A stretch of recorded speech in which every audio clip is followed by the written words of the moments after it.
안녕하세요. 오늘은 스토리지 모드에 대해서 이야기해 보도록 하겠습니다. 시작하겠습니다.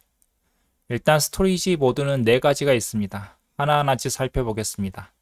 첫 번째 매니지드 모드 같은 경우에는 데이터를 램과 VRAM에 각각 할당하는 것입니다. 이거는 이제 두 군데 할당되기 때문에 동기화 코딩이 필요합니다. iOS 계열에서는 버퍼나 텍스처를 만들 때 이 매니지드로 만들 수가 없습니다. 컴파일도 안 되고요. 이제 유니파이드 메모리를 사용하기 때문에 이 매니지드가 애초에 존재하지 않습니다. 이제 맥 같은 경우에는 버퍼나 텍스처를 만들 때 지원이 됩니다. 버퍼를 만들 때 매니지드를 사용하는 경우는 이제 CPU가 초기화 때만 액세스하거나 이제 대용량 버퍼를 만들 때 이렇게 사용을 합니다. 당연히 이제 동기화 코드가 필요하고요. 유니파이드 메모리를 사용하는 이제 애플 GPU일 때도 이 동기화 코드를 요구하고 있습니다. 아마도 이제 추가적인 어떤 작업을 위해서 요구하는 것 같습니다. 텍스처를 만들 때는 이제 이 매니지드가 기본값입니다. 마찬가지로 동기화 코드가 필요합니다. 그 다음에 쉐어드가 있는데요. 쉐어드 같은 경우에는 유니파이드 메모리나 이제 램에 할당이 됩니다. 동기화 코드가 필요 없습니다. iOS에서는 이 쉐어드가 버퍼나 텍스처를 만들 때 기본값입니다.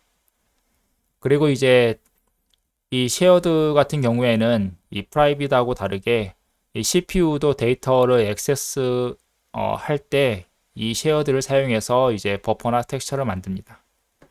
맥 같은 경우에는 이제 CPU가 자주 액세스하거나 아니면 이제 조용량 버퍼일 때 이 쉐어드를 사용해서 만들게 됩니다.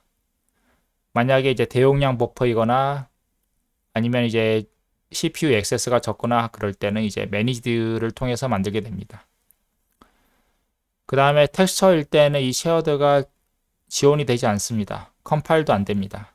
왜냐하면 이제 드로우콜마다 램이나 VRAM 사이에 이제 대용량 데이터를 복사하는 것이 성능을 크게 떨어뜨리기 때문입니다. 그래서 이 텍스처 같은 경우에는 어떤 동기화 코드가 필요할 때 이 매니지드를 사용해서 만들게 됩니다.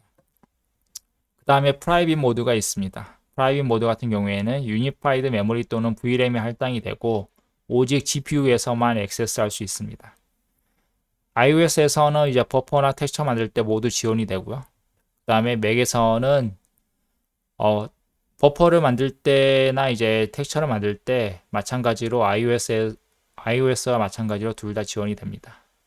그 다음에 메모리 리스 모드가 있고요. 얘 같은 경우에는 유니파이드 메모리나 램이나 VRAM이 할당이 되는 게 아니라 이 타일드 메모리라는 GPU의 특별한 곳에 할당이 됩니다. 그래서 이제 CPU에서는 이제 액세스가 불가능하고 랜드 패스 동안에만 임시적으로 존재를 하게 됩니다. 얘는 이제 텍스처 전용으로 만들어진 이제 모드인데 그래서 이제 iOS에서는 이제 버퍼를 만들 때는 지원되지 않고 텍스처를 만들 때만 지원이 됩니다. 맥에서도 마찬가지로 버퍼를 만들 때는 지원되지 않고 텍스처를 만들 때는 애플 GPU에서만 지원이 됩니다. 그 다음에 추가적으로 버퍼 최적화, 텍스처 최적화에 대해서 알아보도록 하겠습니다. iOS에서는 이제 프라이빗 버퍼가 GPU에 적합한 포맷과 레이아웃으로 최적화가 되기 때문에 만약에 이제 초기화를 제외하고 CPU 액세스가 없는 버퍼라면은 제일 처음에 이제 초기화할 때 만들어 놓은 쉐어드 버퍼를 이 프라이빗 버퍼로 복사해서 사용하는 것이 성능에 더 좋습니다. 반대로 이제 맥 같은 경우에는 별도의 GPU 최적화가 없습니다. 그래서 이 매니지드로 만들어진 버퍼를 프라이빗으로 만들 필요가 없고요. 왜냐하면 매니지드와 프라이빗 버퍼의 속도가 동일하기 때문입니다. 그리고 텍스처 최적화에 대해서 살펴보도록 하겠습니다. 텍스처 최적화는 이제 맥이나 iOS나 마찬가지로 GPU에 적합한 추가적인 최적화가 진행이 되므로 이제 초기화를 제외한 CPU 액세스가 없다면 쉐어드를 프라이빗으로 복사해서 사용하는 것이 좋습니다. 맥도 마찬가지로 매니지드를 프라이빗으로 복사해서 사용하는 것이 좋습니다. 네, 오늘은 여기까지입니다. 감사합니다.